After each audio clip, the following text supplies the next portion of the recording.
Removing licenses from SpendLogic is easy. This short tutorial will show you how it's done. From any screen in SpendLogic, click on your name in the upper right corner. You'll see a drop-down list and an option to manage users. Note, if you don't see this option, then it means that you don't have user management rights. Contact your internal SpendLogic administrator or reach out to our help desk if you need assistance.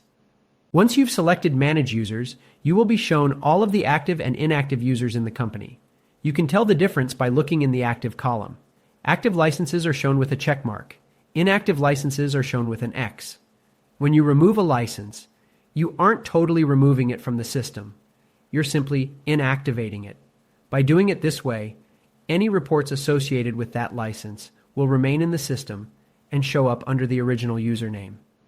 To inactivate a license, simply click the red trash can icon. When asked if you want to inactivate the user, click the Inactivate button. Now, you can see that the user is inactivated because they now have an X next to their username. To reactivate, simply click the edit pencil next to the user's name. Scroll down to Activate User and choose Yes in the drop-down. Now their username shows a check mark, indicating that they're active once again.